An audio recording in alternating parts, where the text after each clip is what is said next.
El sabor metálico y caliente de la sangre llenaba mi boca. Un dolor agudo, como una estrella de fuego blanco, explotó en el centro de mi cara, y por un instante, el mundo se volvió un borrón de luces y sonidos ahogados. Acababa de cumplir 17 años. Y mi primo Ricardo, 5 años mayor y con el doble de mi tamaño, acababa de romperme la nariz. Caí hacia atrás, tropezando con una silla del jardín, y aterricé en el césped húmedo. La música de la fiesta familiar, una alegre cumbia, seguía sonando a lo lejos, una banda sonora grotesca para mi humillación. Podía sentir la sangre corriendo, caliente y espesa, sobre mis labios y mi barbilla. A través de mis ojos llorosos, vi a Ricardo, de pie sobre mí, con el pecho agitado y los nudillos de la mano derecha enrojecidos. Una sonrisa de suficiencia se dibujaba en su rostro. «Eso te pasa por meter las narices donde no te llaman, primito», dijo, su voz un gruñido. El origen de la pelea había sido tan predecible como estúpido. Yo, trabajando en la pequeña tienda de la familia durante el verano, había descubierto que Ricardo, quien actuaba como gerente, estaba desviando dinero. Pequeñas cantidades, pero constantes. Lo había confrontado en privado, con la ingenua esperanza de que lo admitiera y lo devolviera. En lugar de eso, me había arrinconado en el jardín, durante la barbacoa anual de la familia, y después de un acalorado intercambio de palabras, había lanzado el puñetazo. Me levanté, temblando de rabia y de dolor. Mi nariz estaba claramente torcida. Saqué mi viejo teléfono móvil del bolsillo. «Voy a llamar a la policía», balbuceé, la sangre salpicando la pantalla. Pero antes de que pudiera marcar el número, una mano fuerte me arrebató el teléfono. Era mi padre. Arturo Andrade. El patriarca. «¿Qué crees que estás haciendo?», me espetó, su voz un siseo bajo y furioso. «¿Me ha roto la nariz? Llamaré a la policía». Mi padre miró mi rostro ensangrentado, luego a Ricardo, que no mostraba ni una pizca de remordimiento, y de vuelta a mí. Y en sus ojos no vi preocupación por mi dolor. Vi fastidio. Vi el pánico de un hombre cuyo único Dios es el qué dirán. «No seas dramático», dijo, sus palabras tan afiladas y dolorosas como el golpe de Ricardo. «Es solo una nariz rota. No vamos a manchar el apellido Andrade con un escándalo policial por una pelea de niños. Ve adentro y límpiate esa cara. Ahora». Se guardó mi teléfono en el bolsillo y se acercó a Ricardo, no para reprenderlo, sino para ponerle una mano en el hombro, en un gesto de conspiración masculina. «Anda, vamos a por una cerveza. Tu primo es un exagerado». Y se fueron. Me dejaron allí, solo, en medio del jardín, con la música alegre de fondo, la nariz rota y el corazón hecho añicos. La fractura física sanaría. Pero la fractura que se produjo esa noche entre mi padre y yo, esa se convertiría en un abismo que tardaría años en volver a cruzarse. Me di cuenta de que, en la ecuación de mi familia, yo era la variable prescindible. Mi dolor era menos importante que la reputación de mi primo, el heredero no oficial del pequeño imperio familiar. Esa noche, mientras me miraba en el espejo del baño, con la nariz hinchada y 2 algodones taponando la hemorragia, tomé una decisión. No iba a ser más la víctima. No iba a esperar una justicia que nunca llegaría. Si para mi familia yo era invisible, entonces me convertiría en un fantasma. Pero los fantasmas, a veces, vuelven para atormentar a los vivos. Dejar mi casa fue como arrancarme la piel. Lo hice 2 semanas después, en silencio, en mitad de la noche. Dejé una nota corta y sin emociones sobre mi cama. No era una despedida, era una declaración de independencia. Los primeros años fueron una lección de humildad y de una soledad tan profunda que a veces dolía físicamente. Mientras mis antiguos amigos iban a la universidad, yo trabajaba en lo que podía. Fui mozo de almacén, camarero, repartidor de pizzas. Vivía en habitaciones alquiladas que olían a humedad y a desesperanza. Pero cada noche, sin excepción, en lugar de salir o de rendirme al agotamiento, estudiaba. Me obsesioné. Devoraba libros de economía, de finanzas, de estrategia empresarial. Me matriculé en cursos online, usando los ordenadores de la biblioteca pública. El recuerdo del desprecio de mi padre era mi combustible. La imagen de la sonrisa de suficiencia de Ricardo era mi motivación. No quería ser rico por tener cosas. Quería ser poderoso para no volver a ser jamás impotente. Descubrí que tenía un talento natural para ver patrones donde otros solo veían caos. Tenía una mente fría y analítica, capaz de diseccionar una empresa en dificultades y encontrar su punto débil, su cáncer. A los 23 años, Con el poco dinero que había ahorrado y un pequeño préstamo de un amigo que creyó en mí, hice mi primera inversión. Compré la deuda de una pequeña empresa de logística que estaba a punto de quebrar. Pasé 6 meses reestructurándola desde dentro, trabajando codo con sus empleados. La salvé. Y al hacerlo, multipliqué mi inversión por 10. Ese fue el nacimiento de Phoenix Capital. Mi firma de inversión. El nombre era una promesa para mí mismo. Renacer de las cenizas.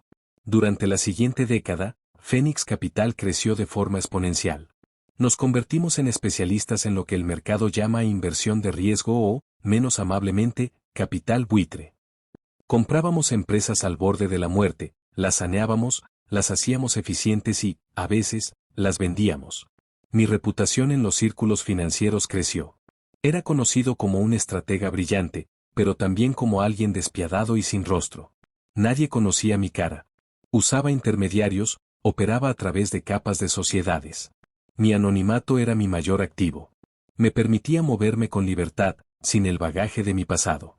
Mientras tanto, escuchaba noticias de mi familia a través de un primo lejano con el que mantenía un contacto esporádico.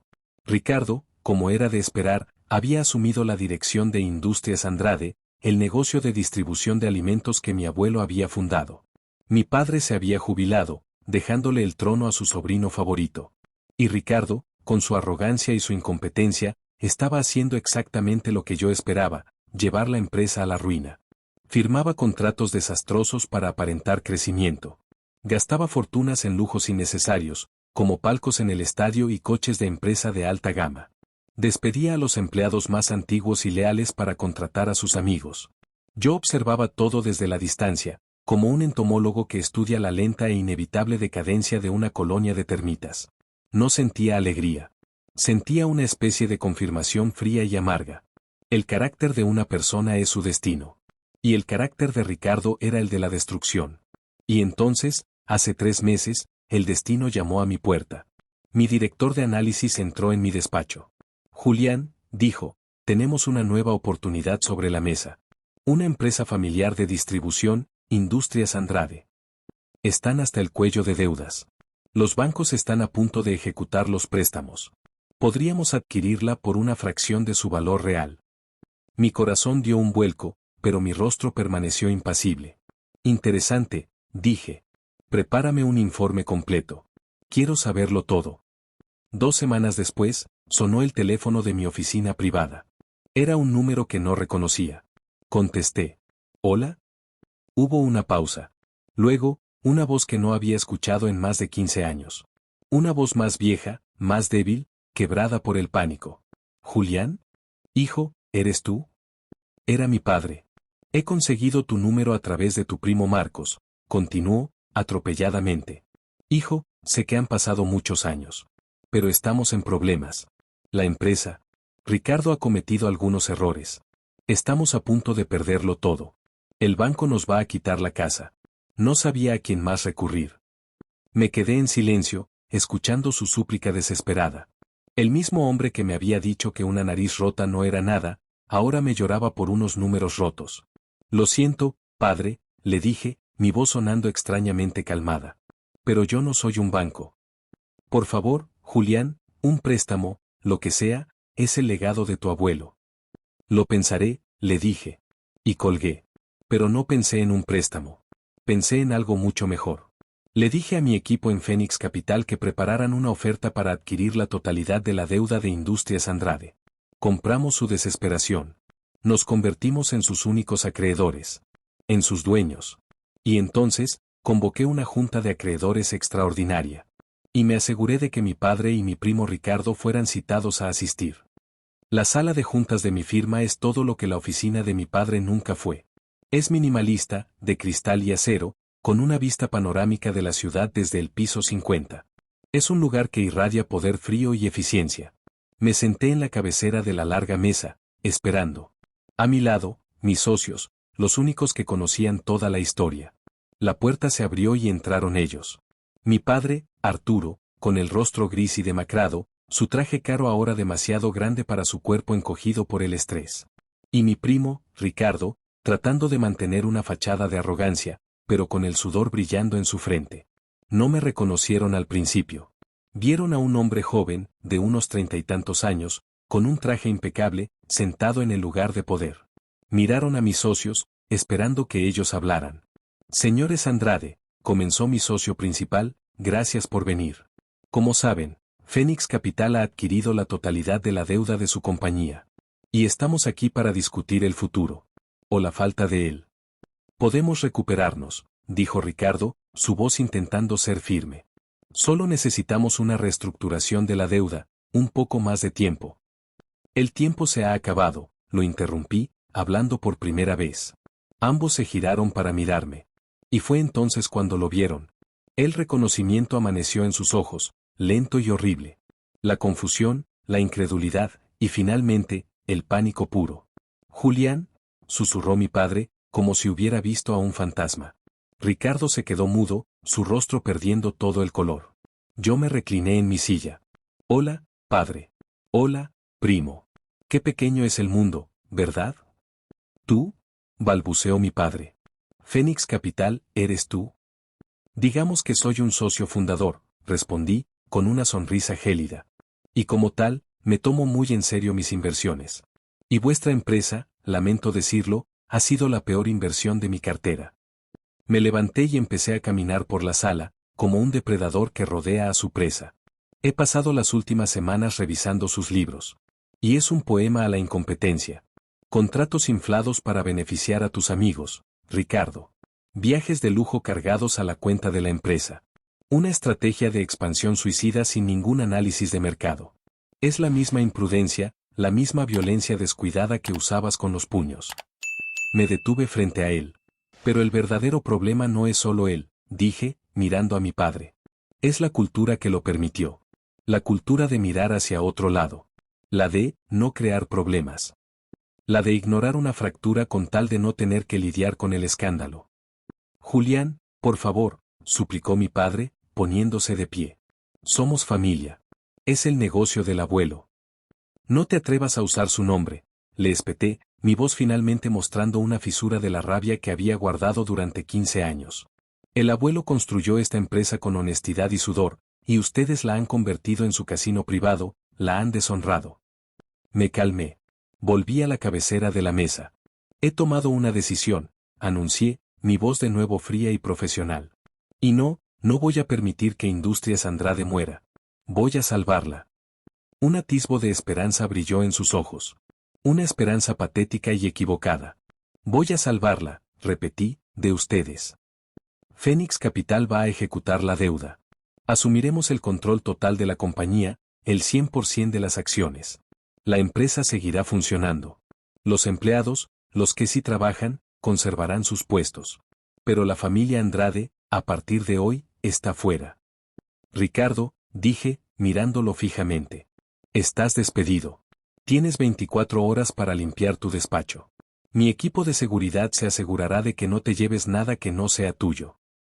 Y tú, padre», continué, mi voz suavizándose una pizca, «puedes conservar el título de fundador emérito. Un título vacío. Sin poder. Sin sueldo. Un fantasma en los pasillos de la empresa que una vez fue tuya. Para que cada día recuerdes lo que perdiste por no proteger a tu propio hijo. Nuestra asociación ha terminado», concluí.